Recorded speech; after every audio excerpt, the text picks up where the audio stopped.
Welcome to this model. In this presentation, let us have an insight of broadside arrays. Let us now proceed to the case of n isotropic sources of equal magnitude and spacing arranged as linear array. This is called a broadside array. So the identical radiators are equispaced, hence the maximum radiation occurs in the direction normal to the line of array.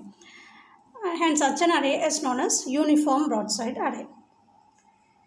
So consider a broadside array with n identical radiators are shown in this figure. So they are equally spaced with a distance d, and now let us calculate the field at a long distance point P.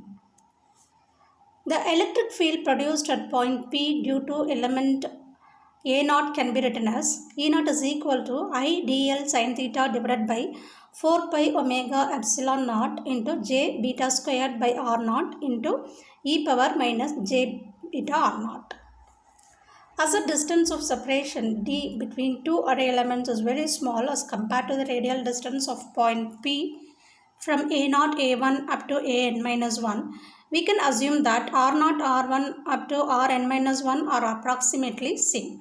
Now, the electric field produced at point P due to an element A1 will differ in phase as R0 and R1 are not actually same.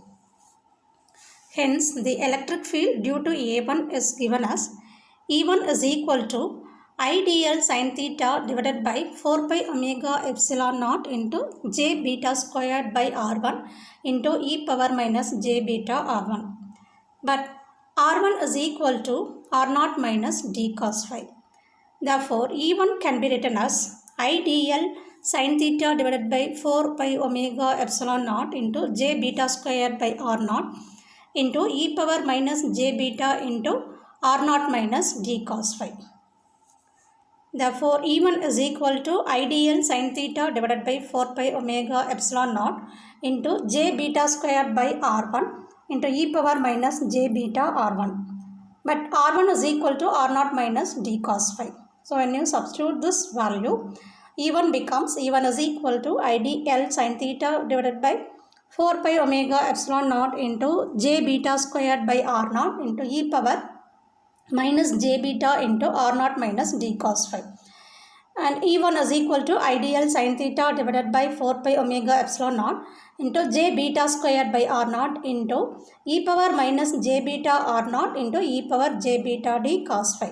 So E1 is equal to E0 into j beta d cos phi. So exactly on the similar lines, we can write the electric field produced at point P due to an element A2 can be written as E2 is equal to I dl sin theta by 4 pi omega epsilon naught into j beta squared by R2 into e power minus j beta R2.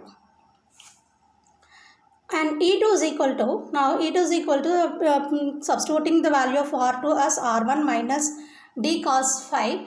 E2 is equal to I dl sin theta divided by 4 pi omega epsilon naught into j beta squared by R1 into e power minus j beta into R1 minus d cos phi. So, when we separate the values and E2 is equal to I dl sin theta by 4 pi omega epsilon naught into j beta squared by R1 into we are separating we can write e power a into b as e power a into e power b. So, this value can be written as e power minus j beta R1 into e power, so minus and minus will get cancelled, so e power beta d cos phi, right. So, but the term inside the bracket represents E1. So, E2 can now be written as E2 is equal to E1 into e power j beta d cos phi. So, from this equation, substituting the value of E1, we get E2 is equal to E0 into e power j beta d cos phi into e power j beta d cos phi. E power a into e power b is e power a plus b. So, therefore, E2 is equal to E0 into e power j2 beta d cos phi. The amplitude of the fields from the sources are all equal and taken as, if you taken as unity, and source 1 will be the phase reference. Thus, at a distant point in the direction phi of the field from source 2 is advanced in phase with respect to source 1 by psi, and the field from source 3 is now advanced in phase with respect to source 1 by 2 psi. So similarly, the electric field potential at point P due to element A naught is n minus 1 is given by E n minus 1 is equal to E naught into e power j into n minus 1 d cos phi. The total electric field at point P is given by Et is equal to E naught plus E1 plus E2 up to and so on E n minus 1. So Et can be written as E naught plus E naught into e power j beta d cos phi plus E naught into e power 2j beta d cos phi and so on up to E naught into e power j into n minus 1 into beta d cos phi. Now let us substitute beta d cos phi as psi. Then this equation can be written as it is equal to E naught plus E naught into e power j psi plus E naught into e power j2 psi and so on up to E naught into e power j n minus 1 into psi. So if you take E naught outside, so it is equal to E naught into 1 plus e power j psi plus e power 2j psi plus up to and so on e power j into n minus 1 into psi. So consider a series given by s is equal to 1 plus r squared and so on up to r n minus 1, where r is equal to e power j psi. So multiplying the equation 1 by r will get as on the left hand side will get s into r, and the right hand side will become r plus r squared plus and so on up to r power n. Subtracting the equation 2 from 1, we get s into 1 minus r is equal to 1 minus r power n. So s will be equal to 1 minus r power n divided by 1 minus r. So it is equal to E naught into 1 minus e power j n psi divided by 1 minus e power j psi. So 1 can be written as we seen in the previous presentation. So e power j theta into e power minus j theta becomes 1. So 1 can be written as e power j n psi by 2 into e power minus j n psi by 2. And e power j n psi can be written as e power j n psi by 2 into e power j n psi by 2. So taking E naught to the left hand side, thus the equation becomes Et by E naught is equal to taking e power j n psi by 2 outside, so e power j n psi by 2 into e power minus j n psi by 2 minus e power j n psi by 2. So in the denominator also you can write 1 as e power j theta into e power minus j theta, that is in the place of theta will be having j psi by 2. Okay, so e power j psi by 2 into e power minus j psi by 2 minus e power j psi by 2. So from the trigonometric identity, e power minus j theta can be written as cos theta minus j sin theta, whereas e power j theta is equal to cos theta plus j sin theta. So when you subtract the first equation, subtract second equation from the first equation, you will get e power minus j theta minus e power j theta is equal to minus 2j sin theta. So if we substitute this value according to trigonometry, so by applying trigonometry, the Et by E naught can be written as e power j n psi by 2 into minus 2j sin n psi by 2 divided by e power j psi by 2 into minus 2j into sin psi by 2. The 2j and 2j will get cancelled now. So Et by E naught will be e power j into n minus 1 into psi by 2 into sin n psi by 2 divided by sin psi by 2. The exponential term in this equation represents the phase shift, and now considering the magnitudes of the fields, we can write magnitude of Et by E naught is equal to sin n psi by 2 divided by sin psi by 2. So now let us have a look into the properties of broadside array.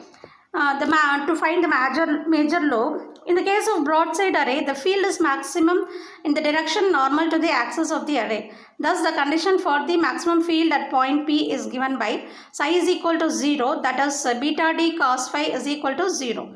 So cos phi is equal to 0, so phi will be equal to 90 or 270. So this 90 or 270 are called the directions of principal maxima.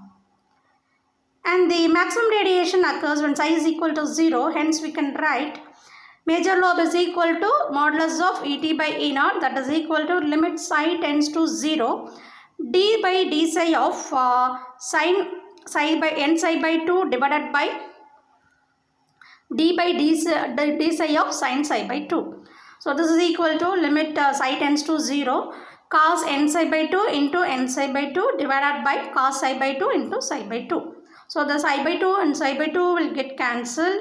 So we'll get the major lobe as when we substitute psi is equal to 0, it will get as major lobe as n. So when n is the number of elements in the array. If you want to find the nulls in the broadside array, the ratio of the total electric field to an individual electric field is given by Et by E0 is equal to sin n psi by 2 by sin psi by 2. Equating ratio of magnitudes of the fields to 0, Et by E0, magnitude of Et by E0 is equal to sin n psi by 2 divided by sin psi by 2 is equal to 0. The condition of minima is given by sin n psi by 2 is equal to 0, but sin psi by 2 is not equal to 0. Hence, we can write sin n psi by 2 is equal to 0. Therefore, n psi by 2 is equal to sin inverse of 0, that is equal to plus or minus m pi, where m is equal to 1, 2, 3 and so on. Now, psi is equal to beta d cos phi is equal to 2 pi by lambda into d into cos phi. So, and when you substitute the values of beta, you will get n by 2 into 2 pi by lambda into d cos phi minimum is equal to plus or minus m pi. So, cancelling pi, now nd by lambda into cos phi minimum is equal to plus or minus m, and phi minimum is equal to cos inverse of plus or minus m lambda by nd, where n is the number of elements in the array and d is the spacing between elements in the array, and lambda is the wavelength in meter and m is the constant which carries the values of 1, 2, 3 and so on. So this equation gives the direction of nulls. So this diagram shows the field pattern of broadside array for 4 isotropic point sources of the same amplitude and phase. So as we can see in this figure, the maxima occurs at an angle of 90 and 270 and null occurs at 0 and 180. Thank you.